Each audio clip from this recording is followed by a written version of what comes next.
aumenta la participación tanto porque el ciudadano recibe más información y tiene muchísimos más canales de opinión y de intervenir tanto en la toma de decisiones como asesorando o opinando sobre diferentes temas. Y además en tiempo real, sobre todo, que no es, como digo yo, a toro pasado, no es días después, sino que se está produciendo el hecho y pues está opinando sobre ese hecho. Evidentemente la participación ha aumentado, eh, pero ahí tengo yo unos peros también que tengo ahí pendientes, se me ocurre. No a todos los niveles, quiero decir, y no con garantía. Sí es verdad que, por ejemplo, en el apartado, por ejemplo, de trámites que hacemos por Internet, existen muchos medios de identificación y a través de los cuales las personas autentifican su identidad en torno a, o sea, delante de las administraciones y tal. Pero, por ejemplo, no sé, nosotros, yo echo de menos, en cierto modo, cuestiones que las hemos trabajado previamente, como el voto digital, el voting, que hicimos cosas de participación ciudadana. La participación ciudadana más directa, la más, digamos, a un nivel más elevado, quiero decir, es directamente unas elecciones, un referéndum popular, quiero decir, ¿no? Pero yo echo de menos ese tipo de participación, digamos, a unos niveles más previos, ¿no?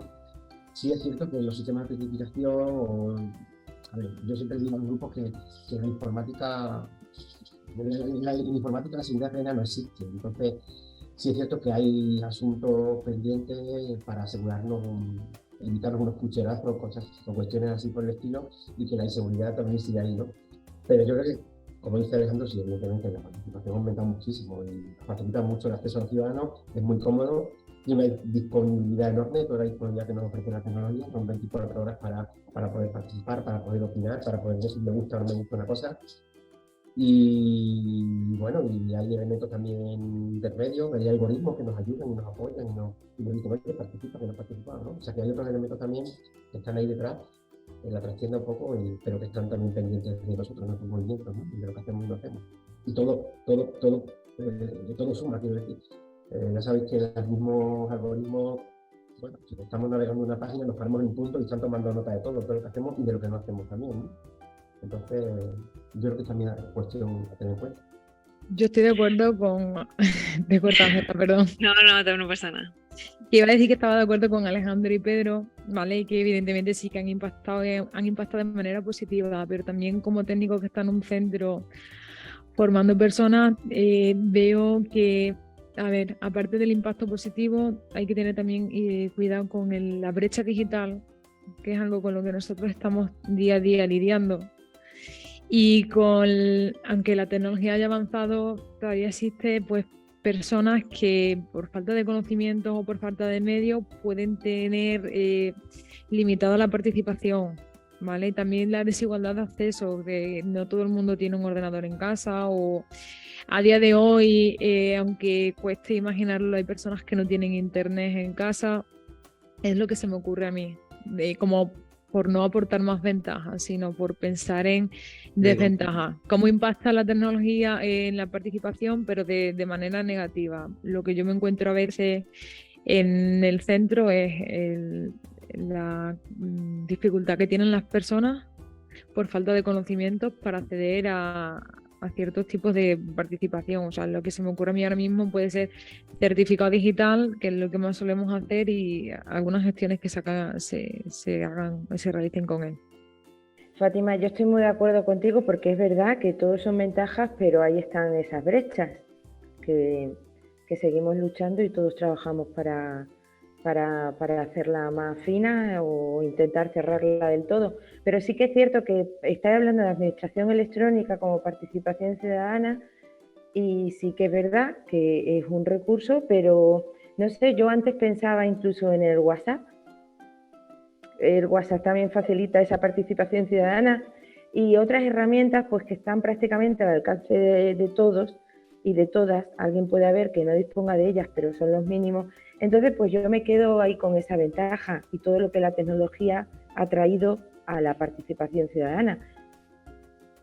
¿Qué quiere decir esto? Pues que realmente hay un montón de recursos y un montón de herramientas para participar tecnológicamente. No solamente... Precisamente, perdón Javi, nada, precisamente el tema de la participación ciudadana, como hay tantos canales de participación, quizá a lo mejor se diluye la motivación que tiene la gente para participar, que yo ahí es donde veo el principal problema, es decir, la tecnología ayuda a la participación, como bien decía Alejandro, porque permite que tú tengas el acceso a muchísimas más cuestiones que de otra manera no puedes tener, pero por otro lado yo sí veo que la gente no está motivada para participar, de ninguna manera. O sea, y ya no solamente hablando de la administración electrónica, que creo que sería la parte donde la gente sí que tiene más motivación porque tiene una finalidad específica. Si ya hablas de participar para construir comunidades, para plantear cuestiones a nivel más social, la gente no está implicada, y yo creo que eso también es una cuestión cultural, que es mucho más difícil de combatir porque ahí ya entran pues, otro tipo de factores y otras cuestiones. Un poco lo que decía también Vero, ¿no? Al final la participación ciudadana está aumentando, yo creo, también un poco porque las redes sociales ahora mismo están haciendo que se pueda tener decisiones sobre ellas mismas. Es decir, yo voy a participar, lo haga bien, lo haga mal, voy a participar porque tengo redes sociales, tengo Twitter, tengo Facebook, tengo WhatsApp, tengo de todo. Y entonces un poco, pero también es lo que dice Gemma, o sea, esa motivación yo tampoco la veo en la participación ciudadana. O sea, opino por opinar, pero no participo. Cuando hay que participar en algo, es decir, vale, pues vamos a montar un grupo con una comunidad donde vamos a intentar un grupo de vecinos. Yo siempre me voy a un grupo de vecinos para llegar a un acuerdo. La gente no participa. O sea, la gente no tiene motivación por participar. Es que le da exactamente igual. Entonces, un poco esa parte también. A ver, es verdad que las redes sociales traen cosas buenas. La participación ciudadana aumenta y tenemos, por ejemplo, los movimientos sociales y los activismos en línea que cada vez son mayores. Yo lo veo que cada vez la línea, por ejemplo, de Twitter se utiliza mucho para hacer ese activismo. Entonces, un poco en esa línea. Sí, yo pensando en lo que han dicho Gemma y lo que ha dicho Fátima, yo creo que primero hay exceso de participación en diferentes sectores o en diferentes ámbitos de la población. Gente joven, gente que tiene unas capacidades y unas competencias digitales, y eso es un peligro porque estamos dejando o estamos excluyendo de la participación a los otros sectores y no le estamos dando la voz ni el voto ni la opción de participar. Y luego, referente a lo que decía Gemma, yo creo que hay una sobrecanalización de la información y de la participación.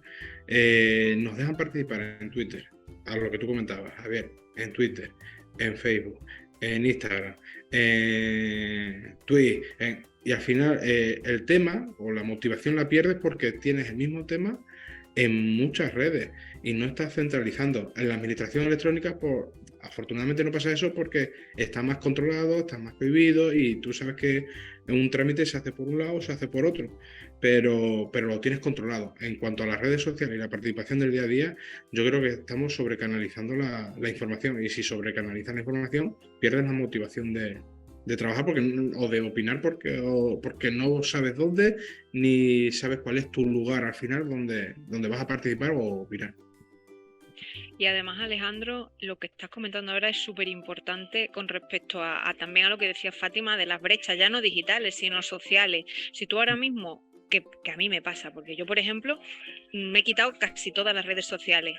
Yo estoy fuera de muchas cosas porque no las veo, porque en el único sitio donde están es ahí. Entonces, si nosotros también dejamos de trabajar lo analógico o la participación más tradicional, que también es importante, a la gente que no tiene acceso, pues porque no tenga el propio acceso a la conectividad o porque no tenga competencias digitales o porque no le dé la gana de tener ese tipo de redes, está fuera también de esto. Entonces al final es como una retroalimentación, ¿no? Que es lo que tú comentas, Alejandro.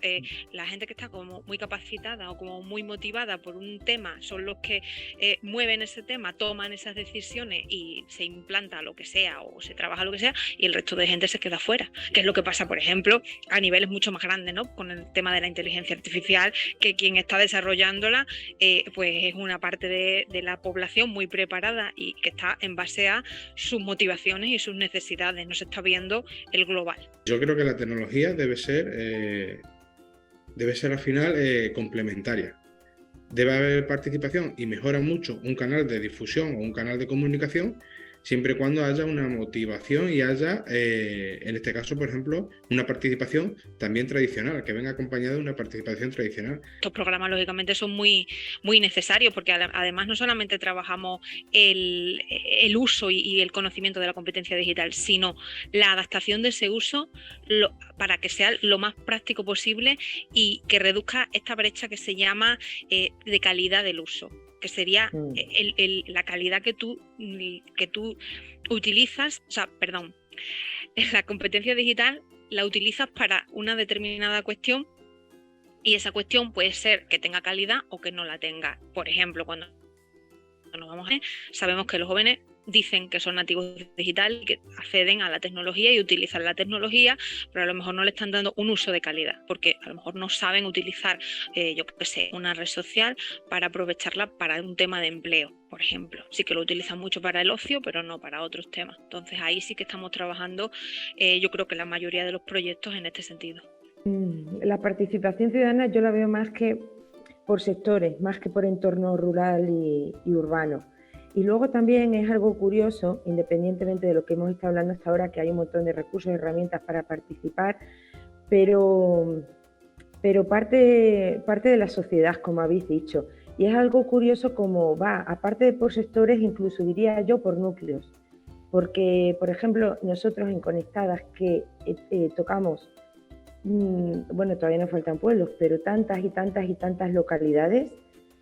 Al principio, cuando se llega a una localidad, Javi, estarás conmigo, ya desde el principio te dicen, uy, aquí no participa nadie, esto es imposible. Es que ya hay una tónica general y ya lo está diciendo la propia persona de la Universidad Popular o el concejal, la concejala, y sin embargo hay otras localidades donde no hay problema. ¿Cuántos grupos quieres organizar? ¿Cuántas mujeres necesitas? Entonces, pues eso es cuestión de cultura y de entorno y entonces eso a mí es prácticamente lo que más me preocupa, porque como herramientas y recursos hay un montón, pero ¿por qué en unos núcleos la participación está más a la orden del día, independientemente sea tecnológica?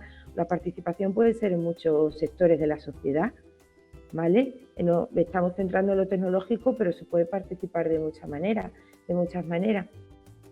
Y no sé, yo no tengo respuesta a eso y a mí me gustaría tenerla. Yo no sé si se trata, no sé, un trabajo que tienen que hacer más, que se tiene que hacer más como sociedad, o no sé vosotros qué opináis al respecto.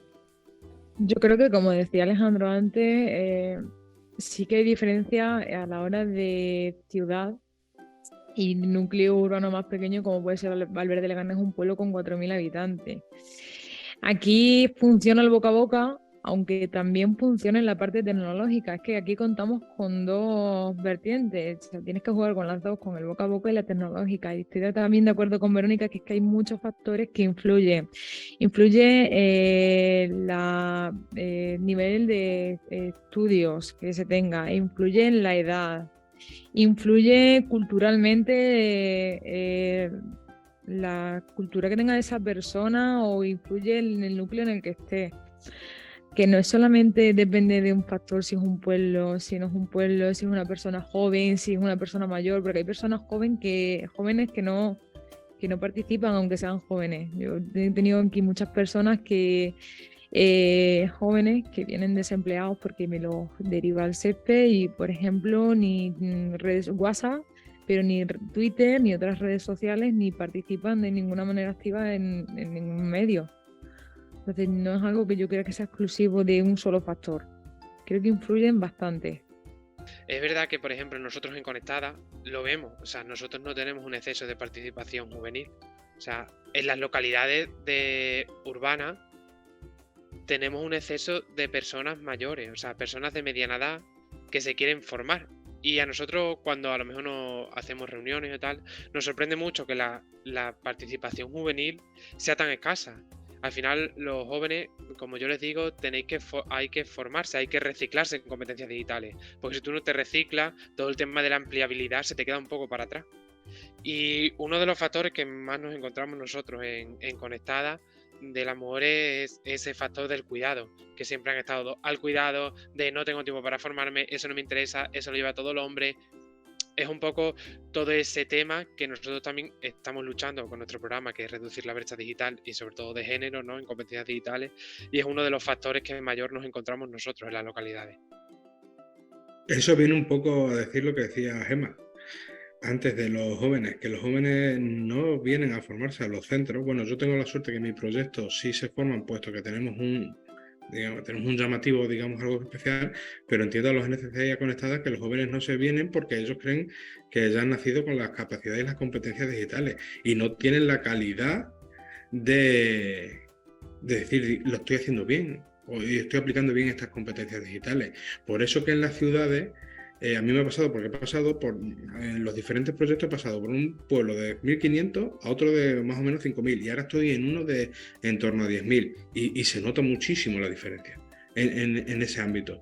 Y entiendo que en los núcleos urbanos, más urbanos, el usuario, o digámoslo así, el usuario tipo es un usuario mayor que viene al centro porque tiene la necesidad, debido a que la participación en los núcleos grandes es más bien por redes sociales, puesto que no hay esa cercanía que hay en los pueblos. No hay esa conversación, no hay me paro en la calle y hablo con los vecinos, no hay eso del boca a boca, etcétera. Y en los núcleos urbanos tienen las personas mayores y las personas que carecen de ese tipo de competencias digitales para poder participar, necesitan formarse, porque necesitan participar. Y el problema es que si no los atendemos, estamos excluyendo a ese sector de la participación en la vida misma de la sociedad.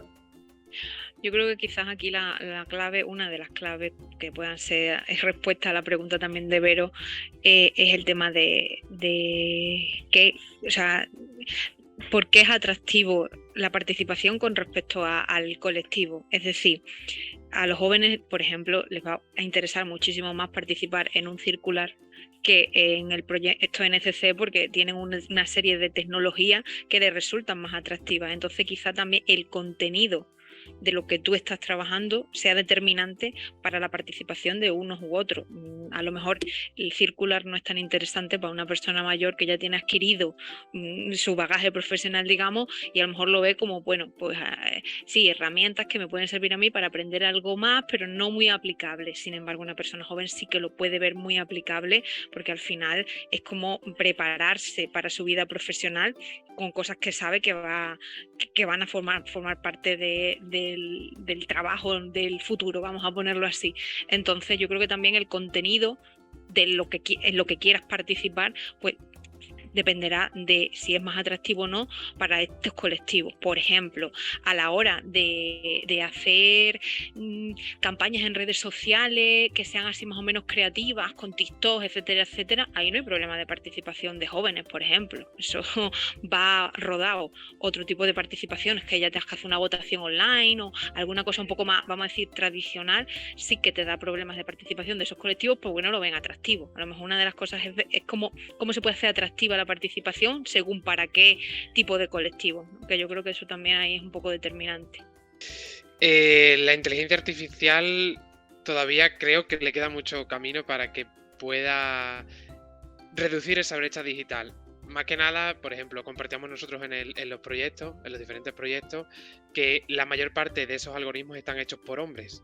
O sea, por lo que nunca si no hay un equipo multidisciplinar de hombres y mujeres, o sea, no vamos a poder acabar con esos sesgos de género que estamos en la inteligencia artificial, y nosotros los vemos mucho y se han hecho noticias y todo. Es verdad que la inteligencia artificial ayuda mucho también a reducir el acceso, o sea, podemos tener acceso a todo el mundo. Es decir, una persona que tenga unas competencias digitales básicas ya puede acceder, por ejemplo, a un ChatGPT, porque no requiere de muchos conocimientos. Es verdad que hay otras inteligencias porque sí van a requerir de que tengas unos conocimientos previos, pero yo creo que todavía queda mucho para luchar con ese sesgo. Y la inteligencia artificial, yo siempre lo digo, no tiene alma.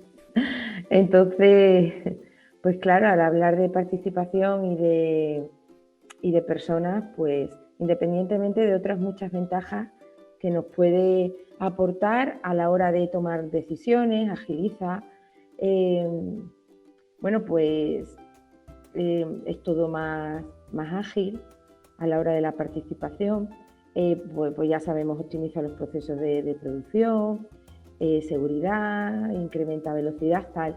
Pero es lo que decía Javi, cuidado con los sesgos y que yo creo que ahí nos puede dar alguna ventaja, pero no lo hace todo la inteligencia artificial.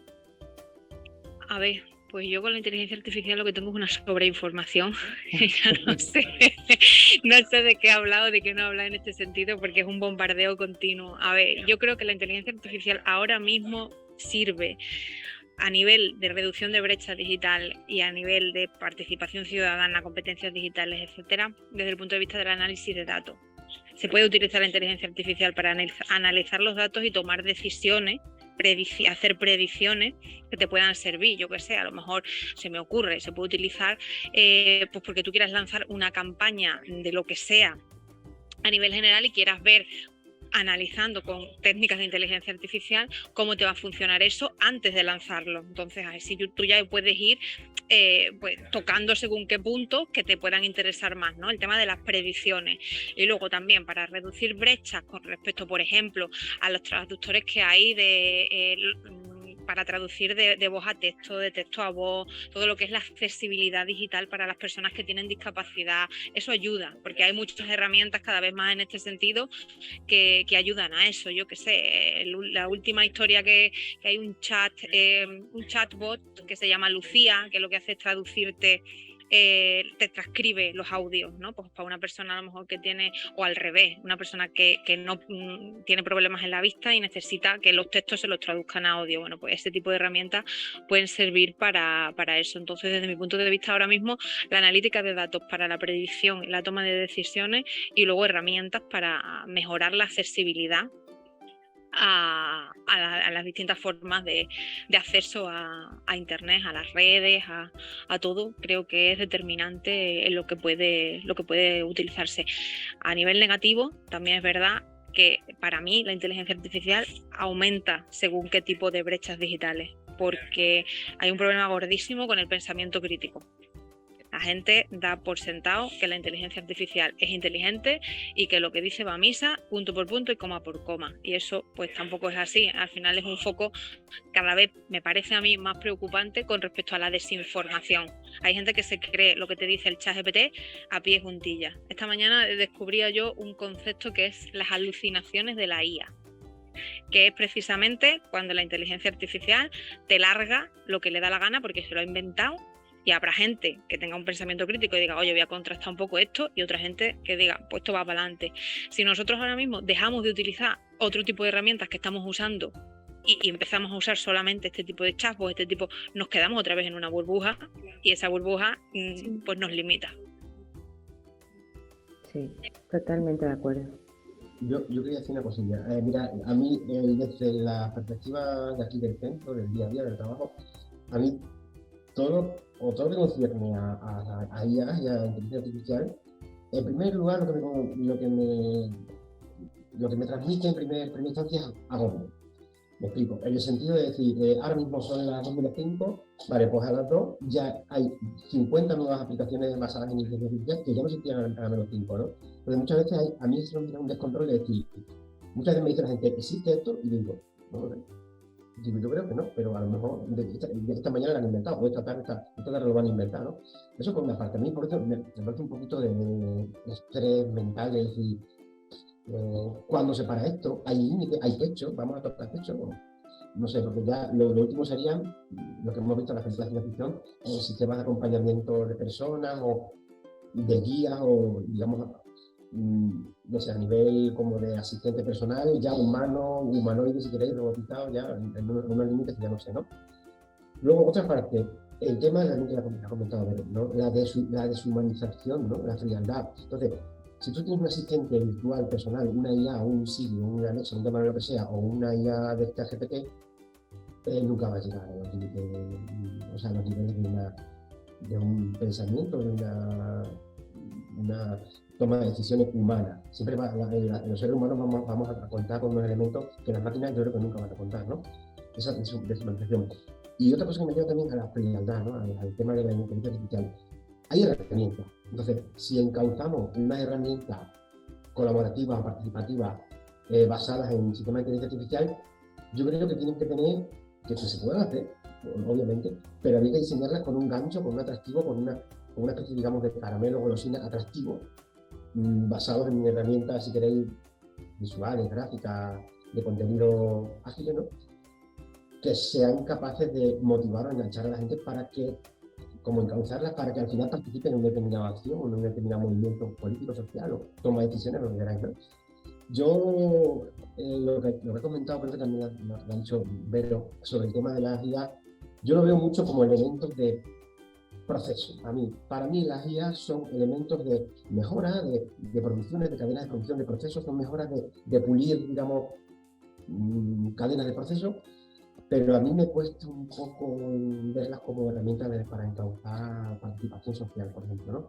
Yo la veo así, como si una IA realiza un proceso, toma nota de elementos y dice si estos son los escalones, estos son los niveles del proceso, y es capaz de reducir tiempo, de aumentar niveles de calidad, pero yo lo veo más a nivel de procesos más, eso como decirlo, de fabricación o de gestión de procesos técnicos, algo así, ¿no? No lo veo, no sé si ayuda.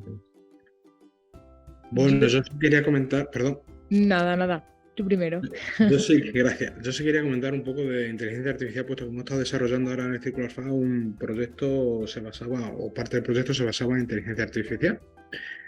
Yo la veo de tanto buena como mala. Buena porque al final es otro canal de comunicación y otro canal de información que vamos a tener y que va a estar disponible para cualquier persona, que facilita la información a los sectores que ya habíamos dicho antes que no tenían acceso a esa información o a esa participación. Es decir, con un asistente o con una Alexa en casa, cualquier persona puede hablarla y preguntarla. Y obtener una información e incluso participar a través de la IA. Si es verdad que como malo o como algo negativo, por ejemplo, ayer venía escuchando la radio que desde Europa y Estados Unidos, la Comisión Europea, la Unión Europea y Estados Unidos están planteando sacar lo más rápido posible como una serie de medidas, un decálogo o algo así, para que las empresas puedan adherirse, porque no todo dentro de la IA vale. La IA puede ser buena como puede ser muy mala. Y al final la IA está programada y está diseñada por una serie de personas que están detrás, que era lo que decía antes Verónica, hay un sesgo. Y la IA piensa en función o se entrena en función a algo que a ella le han enseñado o a un modelo que a ella le han dicho tienes que pensar así o empezar a aprender así. Y eso puede ser también peligroso, puesto que puede inducir a la sociedad a pensamientos o a sobreinformación que no es necesaria. Es buena, sí, porque me va a permitir más información. Es mala, también es mala. Si no se le pone un control a la inteligencia artificial, al final puede hacer que cambie, por ejemplo, la opinión pública o el tipo de participación de las personas o del ciudadano. A ver, desde el punto de la pregunta inicial que nos ha lanzado Gemma, ¿vale? Yo creo que sí, que la inteligencia artificial es una herramienta poderosa para reducir la brecha digital y promover la inclusión de personas como, a ver, lo que habéis aportado todos un poco, la accesibilidad mejorada para personas con discapacidad, con el tema de la voz a texto automático o viceversa, texto a voz, subtítulos automáticos, también para abordar barreras estructurales y socioeconómicas que contribuyen a la desigualdad del acceso, al acceso de la información tecnológica, por ejemplo, en barreras de idiomas, ¿vale? Porque traduce automáticamente un texto, o barreras a nivel formativo, porque un texto, por ejemplo, jurídico, puedes pasarlo a un ChatGPT y decirle que te lo pase en lenguaje simplificado y que te explique qué dice ese texto jurídico y la persona se entera qué pone en ese texto. También, por ejemplo, nosotros que trabajamos día a día con el tema de los trámites electrónicos, pues vemos que hay asistentes virtuales, chatbots que orientan a los usuarios que lo utilizan. Por esa parte está muy bien, que responden las preguntas frecuentes o que muestran contenidos personalizados. Pero también, como veis, está vosotros comentando, también les veo la parte negativa, y a mí que lo que me preocupa de la inteligencia artificial, y Gemma y Pedro sabe que me encanta y es un tema que me fascina y con el que estoy al diario enredando y descubriendo nuevas herramientas, es el tema de la influencia que puede ejercer sobre las personas que no tengan desarrollado su pensamiento crítico. ¿Vale? Si ya los algoritmos de una red social pueden influirnos, una inteligencia artificial que tiene una mayor capacidad, pues puede, lo que comentaba Alejandro, influirnos como la intención de quien la haya programado quiera, sin darnos ni siquiera cuenta, que para mí eso sería el mayor peligro. Las personas que no tienen, digamos que un pensamiento crítico desarrollado, ni tienen conocimiento suficientemente buenos como para darse cuenta de ello, y cómo podría influenciarnos este tipo de tecnología sin ni siquiera darnos cuenta. Y eso ya nos pasa en las redes sociales, con simples algoritmos de predicción, de gustos, de, por ejemplo, sesgos políticos que se ha visto que hay en Facebook o en otras redes sociales, y cómo todo eso te retroalimenta y al final estás en tu propia burbuja sin tener capacidad de conocer o de descubrir otras opiniones. Además que justamente lo que estás diciendo ahora, Fátima, eso lo sabes, o sea, tú lo ves. Lo que pasa que a nivel sesgo ya psicológicos de cada uno, muchas veces es muy difícil salirte de ahí, pero está demostrado que los algoritmos de las redes sociales facilitan la polarización y fomentan los discursos de odio, porque funciona para ellos. La monetización que ellos hacen de sus redes funciona así. Entonces, si eso lo extrapolamos a un uso mucho más generalizado de la inteligencia artificial, pues pasa que es el miedo, lo que dice Alejandro y lo que dice Fátima, que es al final la manipulación de las sociedades hacia dónde va a llegar, porque al final, pues eso... va a ser muy difícil salirte de ahí si la información que tú estás recibiendo, por ejemplo, cuando navegas por internet, está totalmente personalizada en base a ti mismo. Tú te estás perdiéndote otros puntos de vista y estás cada vez, pues eso, más enfrascado en lo tuyo, sin tener otra visión y sin además querer cambiarte esa visión. Entonces eso se está viendo ahora mismo, ¿no? A nivel político, por ejemplo. ¿Qué pasa? Pues que esto con respecto a la participación ciudadana también es peligroso. Antes decía Juan que se nota que hay poca participación, que la gente no tiene ganas, que si a nivel político en una votación hay un 40 y tantos % de abstención, ¿qué no habrá de abstención cuando no es algo tan relevante o que tú no consideras que es tan relevante y simplemente es pues, un movimiento? A mí me parece que nosotros nos estamos dejando llevar en general. Y entonces vamos por la corriente por la que nos lleva. Va a llegar un momento en el que esa corriente vamos a estar, que ya no vamos a saber ni nada en ella y nos vamos a ahogar muchos de nosotros ahí. Pues porque nos va a pasar, creo, porque al final es muy difícil ponerle los límites y, por ejemplo, legislar por delante del avance tecnológico. Es tremendamente complicado porque va mucho más rápido. Ahora mismo salió la noticia de que yo me río. Los creadores de grandes empresas tecnológicas que tienen que ver con inteligencia artificial han puesto como la alarma, la alerta. Es que esto es como una guerra nuclear. Si la estás creando tú, si la estás gestionando tú, esa alarma a lo mejor también te interesa a ti que se propague con el resto de personas por alguna motivación que tú tengas. No creo que la motivación sea controlar y a nivel ético lo que hace o no hace la inteligencia artificial. Creo que las motivaciones que ellos tienen son otras. Y creo que vamos muy por detrás de cómo va esto. Muy por detrás. Hace unos meses escuchaba yo una entrevista en el coche, la hacían en Radio Nacional de España, me parece que fue para el día 23, para San Jordi. Se la hacían a una filóloga y le preguntaban que en qué trabajaba, decía que trabajaba en la IA. Y claro, les chocaba un poco que una filóloga, una carrera que no tiene nada que ver con la ciencia, trabajase en la inteligencia artificial. Y ella explicaba que trabajaba en la inteligencia artificial porque había que enseñar a la inteligencia artificial a hablar y que no es lo mismo hablarla de una forma o hablarla de otra o decirle qué palabras va a utilizar. Es que mismamente con el cambio del vocabulario de la IA puedes transmitir una idea u otra. Es lo que estamos viendo todos los días, tanto en política como en los deportes, como en el telediario.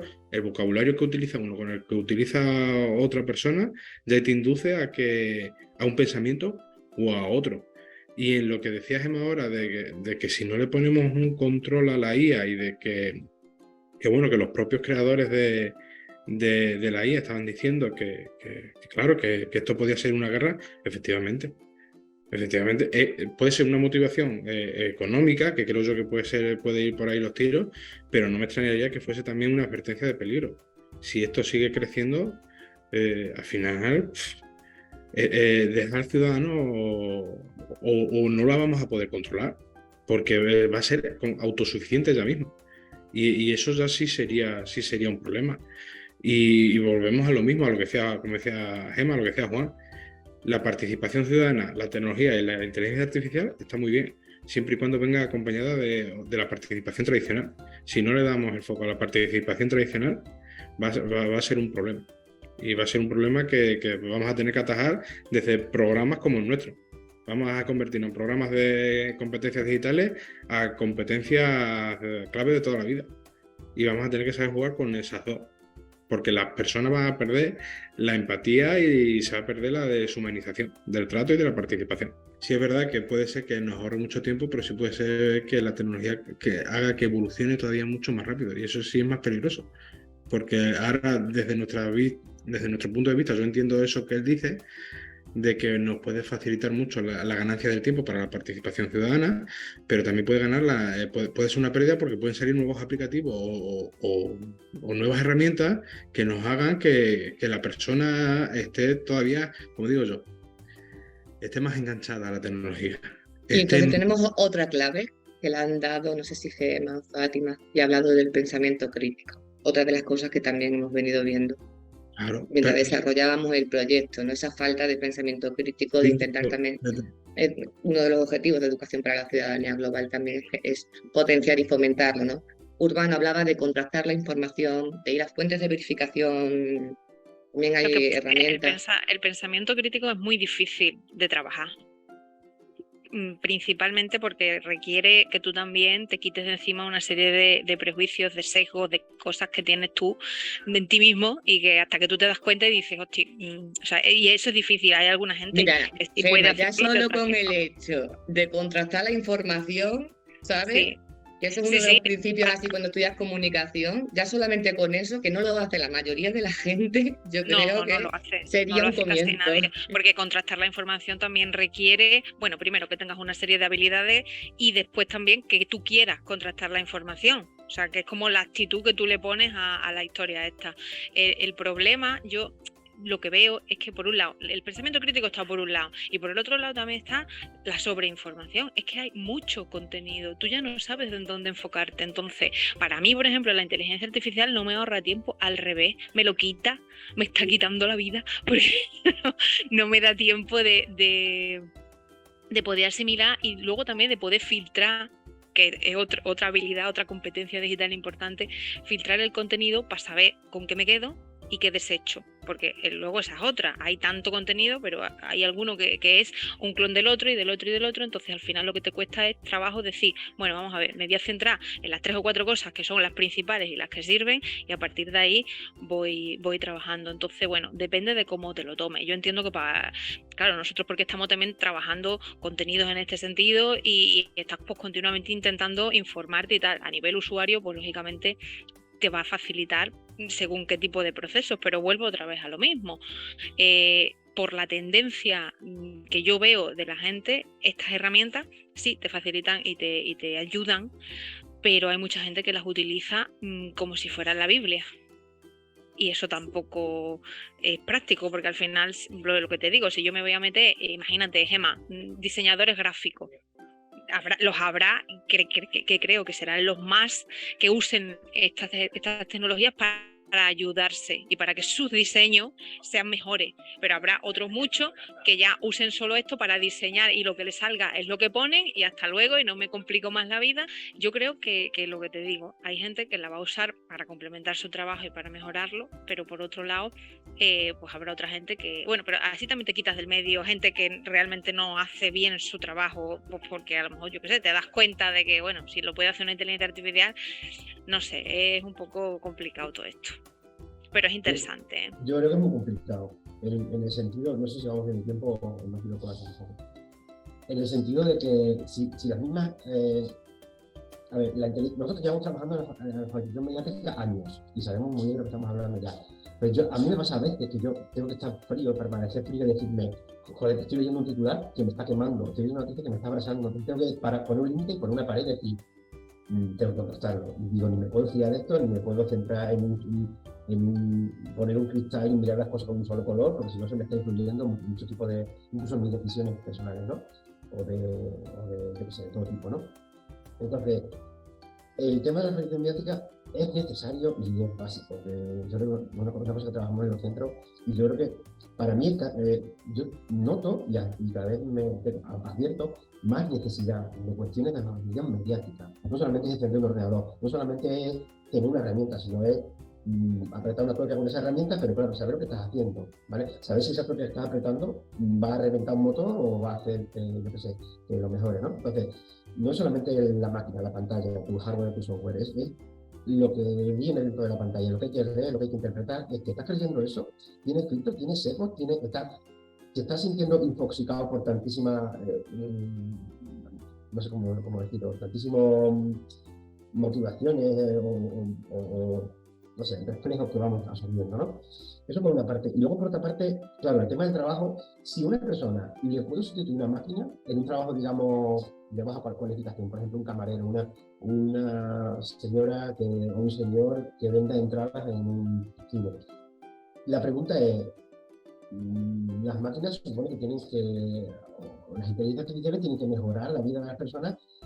¿Y qué pasa si estamos en un momento de detonación que se quiebra el empleo actual y que hay una transformación muy grande, ¿no? Que hay inteligencias artificiales que son capaces de hacer cosas, yo qué sé, reservar un hotel, mil cosas, que ahora ya estamos perdiendo puestos de empleo. Claro, el problema es, y si una persona, un puesto de empleo es para ella, evidentemente, como es para todos, una motivación, levantarme todas las mañanas y estar contento de lo que hago, una alegría diaria, ¿no? Entonces, eso va a generar un daño en la persona, en que pierde un puesto de trabajo y que no esté sustituido por una máquina, ¿no? Entonces ahí yo, con el tema de las leyes de la robótica, de Simón y todo eso, de decir, si una máquina, o sea, él habla de robots, ¿no? Pero bueno, una IA no puede hacer daño a un ser humano, si una máquina sustituye a un ser humano, ¿qué genera ese ser humano? ¿Qué reacción? Yo veo que todavía hay solución en el tema de la participación, sobre todo explotando qué herramientas tenemos. Hace un par de semanas o casi un mes aproximadamente, en Mérida, en las jornadas que se hicieron en el Cubo, un festival de participación, que había chavales de colegio y era el cierre de cultura emprendedora y tal, pues estaba abarrotado. O sea, la participación era espectacular y la herramienta clave era TikTok, en ese caso. Entonces quiero decir, hay herramientas, hay que adaptarlas a entornos participativos y hay que conectar a esas personas con esas herramientas. Y yo creo que no tenemos que llevarnos una visión catastrofista ni negativa de la situación, ¿no? Sino que hay esperanza. Yo a mí, sinceramente, me preocupa el tema de la participación. Por eso me parece muy interesante tanto Focus Group como todo lo que se está trabajando. Y estoy muy de acuerdo con todo lo que habéis comentado, IA, de todo. Yo misma, cuando me acelero, pues pienso que es que no se trata de cambiar la velocidad, sino de poner más atención a los procesos, al proceso de lo que estoy haciendo. Entonces yo creo que eso también tiene mucho que ver con la participación, el tema del tiempo, porque además es una excusa que siempre tenemos bajo la manga. Es que no tengo tiempo. Pero para participar absolutamente en nada, tanto en una herramienta tecnológica como de ir a tal sitio y alzar la voz o participar colectivamente. Entonces ahí creo que es algo para analizar, el tema del tiempo. Yo me quedo un poco ahí, perdón, Javi. No, me queda un poco con Pedro, porque es una reflexión muy, muy interesante el tema de que si nos sustituyen las máquinas, ya da igual que sea inteligencia artificial o el trabajo, ¿qué vamos a hacer nosotros con nuestro tiempo?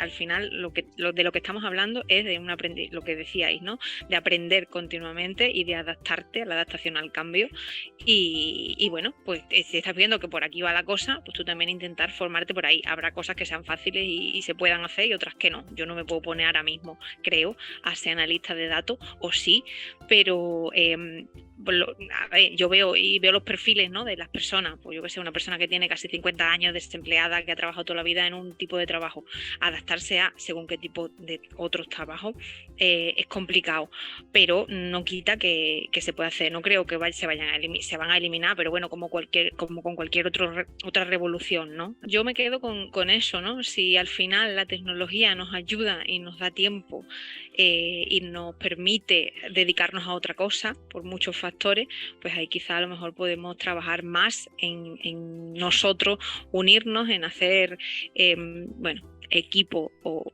lo que sea, pues para también reivindicar y trabajar sobre lo que decía antes, sobre nuestros derechos y sobre lo que queremos que sea nuestra sociedad, porque al final nos estamos dejando llevar. Si nos dejamos llevar, pues por ahí vamos. A lo mejor todavía podemos parar, podemos reflexionar y podemos decir, bueno, ahora vamos a organizarnos nosotros para hacer también cosas para nosotros, las que queremos, no las que nos vienen ya dadas por la tecnología o por el avance de la sociedad tal y como lo conocemos ahora.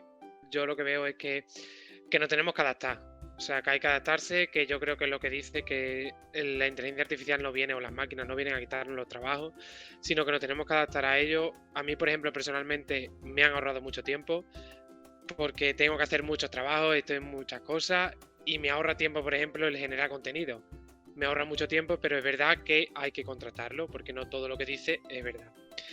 Y un poco con lo que decía Vero, al final estoy reflexionando yo con lo que decían todos los compañeros de, vale, estamos propiciando la participación ciudadana, pero ¿yo participo en algo?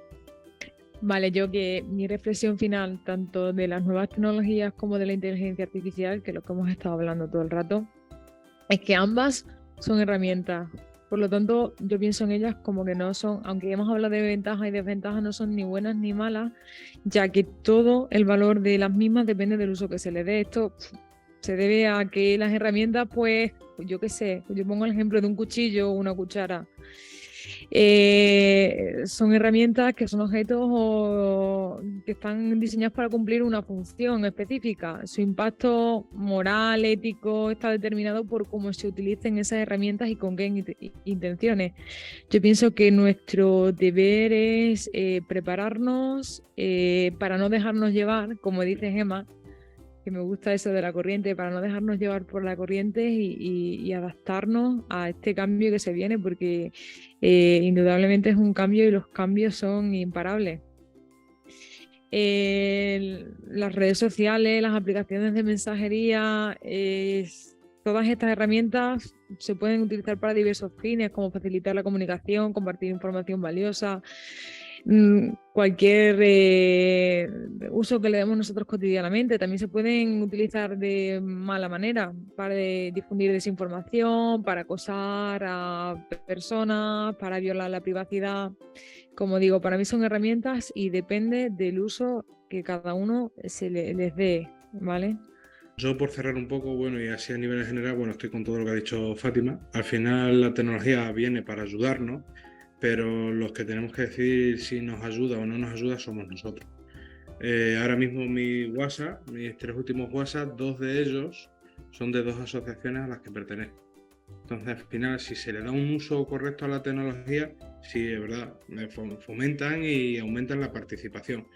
Pero eso no quita que la tecnología también pueda hacernos como lo que ha dicho Gemma antes por aquí por el chat, que la IA, etcétera, tienden a la tendencia al aislamiento social. Entonces yo creo que la participación, para que sea una participación de calidad, tiene que ser una participación equilibrada tanto con tecnología como con participación real. Y que nosotros somos al final los que decidimos cómo vamos a utilizar esa tecnología y los que le vamos a poner nuestros propios o los propios límites a esa tecnología.